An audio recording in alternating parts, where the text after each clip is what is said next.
आज ऊर्जा विभाग के इस संकुल में शक्ति भवन में आप सबका स्वागत है और विशेष रूप से मैंने आप लोगों का धन्यवाद करने के लिए आपको आमंत्रित किया है, क्योंकि आपके सक्रिय सहयोग के बिना कोई भी कार्य आज के जमाने में संभव नहीं है। उसमें जो विशेष रूप से मैं जिस बात की बात करने के लिए आपको बुलाया हूँ, आपको याद होगा, आप में से कुछ लोग 2 सप्ताह पहले हम लोग जब मिले थे यही इसी भवन में, तो हमने केवाईसी प्रोग्राम की बात किया था और मैंने कहा था कि 2 सप्ताह का ये केवाईसी कार्यक्रम हम लोग चलाने जा रहे हैं।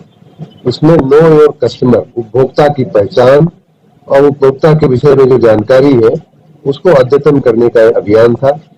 आपने ये शब्द पहले भी सुना होगा, खास करके बैंकों के पास से ये बात अक्सर आती रहती है नो योर कस्टमर का, कि कस्टमर जो भी है हमारा उसका डिटेल हमारे पास होना चाहिए। तो ये अभियान क्यों चलाने की आवश्यकता पड़ी, वो यूं कि हमारे पास कुल लगभग 3 करोड़ 22 लाख हमारे उपभोक्ता है बिजली के, लेकिन उनमें से 1 करोड़ 28 लाख का ही हमारे पास नाम, पता, टेलीफोन हमारे पास उपलब्ध थे।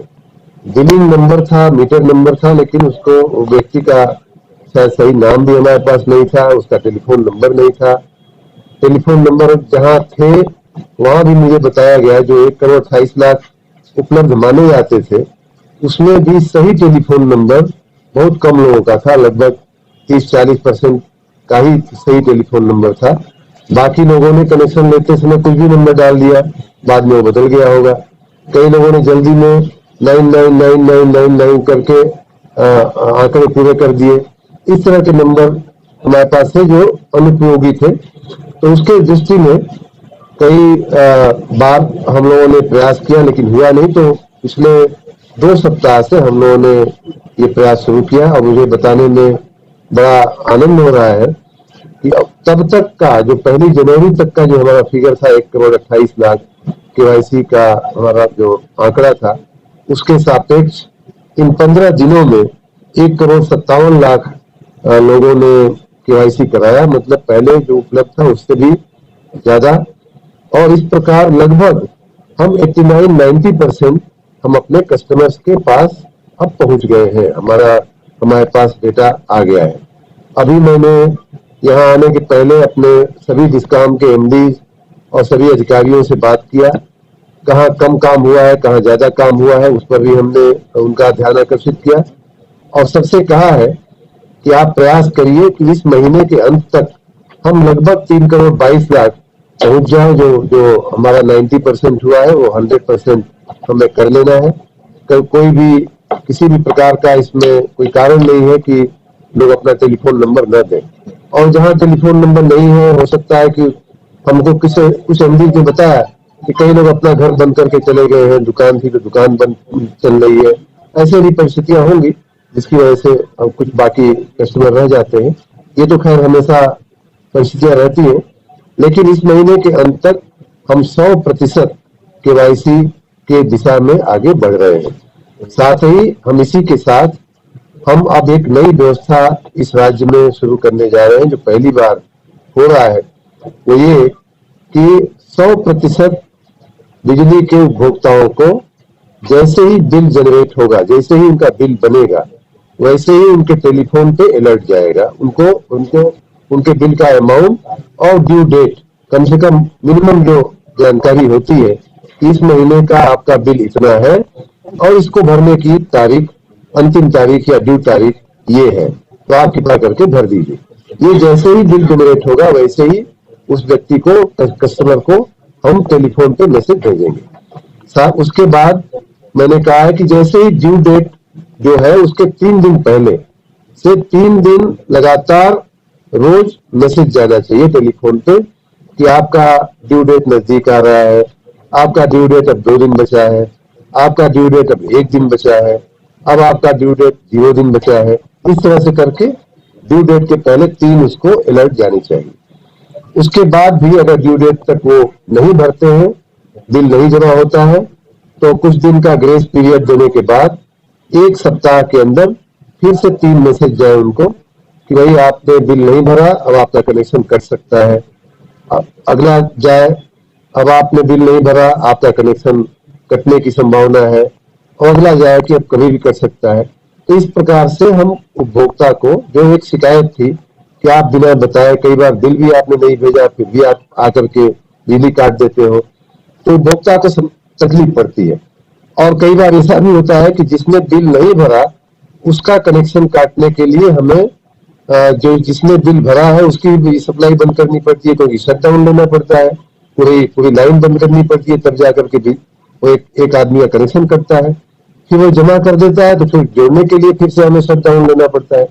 तो अनावश्यक सभी उपभोक्ताओं को इसका कष्ट उठाना पड़ता है। वो ये मतलब निवारा जा सके, उसको बचाया जा सके, ऐसी स्थिति है। तो इस तरह हमने जो केवाईसी किया है, आप सबके सहयोग से, मीडिया का भी उसमें बहुत सक्रिय योगदान रहा है, नहीं तो इतने कम समय में इतना बड़ा केवाईसी की सफलता नहीं हो सकती। आप सबके सहयोग से जो टेलीफोन नंबर और जो जानकारियां आई हैं उनका उपयोग हम बिलिंग में और बाकी उपभोक्ताओं को अन्य सेवाएं देने में हम करेंगे। ये इसलिए आवश्यक है कि एक उपभोक्ता के चलते पूरे मोहल्ले की बिजली जो कटती थी, उससे बिजली विभाग की किरकिरी होती थी कि अनावश्यक बिजली गई, खराब हो गया। इससे खराब नहीं होता, कई बार काटने के चक्कर में पूरे मोहल्ले की बिजली बंद करनी पड़ती है। तो इन सब परिस्थितियों के निवारण के लिए और उपभोक्ता को जिसकी जो आवश्यकता है उसको उतना मैसेज हम सटीक दे सके, इसके लिए केवाईसी अभियान चलाया गया, जो बहुत सफल रहा। आप सबको भी बहुत बहुत धन्यवाद, और आपके मार्फत हम राज्य के विद्युत उपभोक्ताओं का बहुत बहुत धन्यवाद करते हैं कि उन्होंने हमारे इस आह्वान को सफलतापूर्वक उन्होंने आगे आकर के इसको पूर्ण कराया है। हम अपने विद्युत कर्मचारी और अधिकारी मित्रों का भी धन्यवाद करते हैं, जो फील्ड वालों को भी और मुख्यालय के अधिकारियों का भी, इन्होंने भी फील्ड में जा करके इस कार्य को बहुत ही मुस्तैदी से किया है, जिसके बहुत अच्छे परिणाम आए। हमने जो जी सिटी नाम का एक कार्यक्रम चलाया था, आपको याद होगा, तो जनवरी के महीने में वैश्विक नगर अभियान हमने चलाया था, और हमने ये कहा था कि G20 और ग्लोबल इन्वेस्टर समिट के मद्देनजर हम अपने नगरों को वैश्विक स्तर पर उनकी सफाई, उनकी सुंदरता, उनके सुशोभन को हम वैश्विक स्तर पर ले जाना चाहते हैं। और उस प्रक्रिया में हमने GIS और G20 को विशेष रूप से ध्यान में रखते हुए हमने उस पर कार्य करना शुरू किया। आपने देखा कि आगरा में और लखनऊ में विशेष करके पूरा वैश्विक समुदाय जो G20 में आया था, GIS में आया था, उन्होंने दोनों नगरों की विशेष करके प्रशंसा किया, और उस डेलीगेशन के कई सदस्य अन्य नगरों में भी गए। उन्होंने भी जनरल सामान्य रूप से हमारे उत्तर प्रदेश के सामान्य रूप से प्रशंसा किया कि बहुत ही स्वच्छ है। भारत सरकार के अधिकारियों ने तो यहाँ तक कहा कि उत्तर प्रदेश ने देश का नाम पूरे विश्व में ऊंचा किया है, हमारा माथा ऊंचा हो गया। इस तरह के भी कमेंट हमने आप लोगों से साझा भी किए थे, और बहुत अच्छा परिणाम उसका रहा। उस जो वैश्विक नगर अभियान हमने जो जनवरी माह से छेड़ा है, उसका कल जो महामहिम राज्यपाल का अभिभाषण हुआ है दोनों सदनों के संवेद सदन, दोनों संयुक्त सभा में, उसमें महामहिम राज्यपाल ने भी उस बात का उल्लेख किया है कि हमारी सरकार वैश्विक नगर अभियान 100 दिन का चला रही है, जिसके अच्छे परिणाम आए हैं। उसको मैंने आज ट्वीट भी किया है। आप सबका सहयोग इस दिशा में भी मिले कि हम न सिर्फ आगरा, न सिर्फ लखनऊ, बल्कि हम अपने सभी नगरों को वैश्विक स्तर पर हम ले जाने में सफल हो, चाहे वो बिजली की व्यवस्था हो, चाहे सफाई की व्यवस्था हो, या सुशोभन की व्यवस्था हो, या अन्य सेवाओं की व्यवस्था हो। हमारी मंशा है, हमारी माननीय मुख्यमंत्री जी की मंशा है, हमारे प्रधानमंत्री जी की मंशा है कि हम अपने नगरों को स्वच्छ, सुंदर, सुशोभित इस ढंग से करें कि विश्व के किसी भी देश का कोई भी व्यक्ति आवे तो उनसे प्रभावित हुए बिना न रहे। सर, एक सवाल ये है कि उत्तर प्रदेश के बजट से ज्यादा आपके जो विभाग हैं उन्होंने निवेश के प्रस्ताव मिले हैं, तो कब तक सर इनको ग्राउंड पर लाया जाएगा, इसको लेकर कोई टीम बनाई जाएगी, किस तरह से होगा? माननीय प्रधानमंत्री श्री नरेंद्र मोदी जी के आशीर्वाद से, उनके विजन के अनुरूप, और माननीय मुख्यमंत्री श्री योगी जी के नेतृत्व में उत्तर प्रदेश में जो ग्लोबल इन्वेस्टर समिट हुई है, वो एक ऐतिहासिक और अप्रत्याशित इवेंट थी, समिट थी। इसके बहुत ही अच्छे परिणाम आए हैं। 33,50,000 लाख करोड़ रुपए के निवेश हमने देखे हैं, जो शायद अपने आप में पहले कभी नहीं सुना गया हो ऐसा एक आंकड़ा है। देश और विदेश के निवेशकार हमारे उत्तर प्रदेश की धरती पे आए थे। देश और विदेश की कंपनियां और निवेशकारों ने आकर के हमारे साथ एमओयू किए हैं। 19,000 से ऊपर एमओयू हुए हैं। उसी कड़ी में हमारे जो विभाग हैं उसमें विशेष रूप से ऊर्जा विभाग और नवीकरणीय ऊर्जा विभाग ने मिलकर के सबसे ज्यादा निवेश किया है। हमारा जो नवीकरणीय जो नेडा का जो रिन्यूएबल एनर्जी का जो विभाग है वो पहले नंबर पे रहा। एनर्जी का पूरा एक साथ देखें तो वो भी पहले नंबर पे रहे। हमारा नगर विकास विभाग 5वें नंबर पे रहा।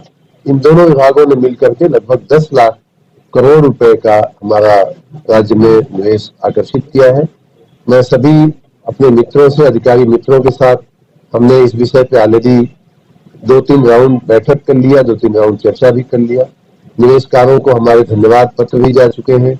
उनको हमने नोडल ऑफिसर नियुक्त किया है। एक एक प्रोजेक्ट के पीछे हमने नोडल अधिकारी नियुक्त किए हैं। सभी हमारे तीनों जो विभाग हैं, रिन्यूएबल का, एनर्जी का और नगर विकास का, एक एक प्रोजेक्ट का एक एक नोडल ऑफिसर ध्यान रखेगा।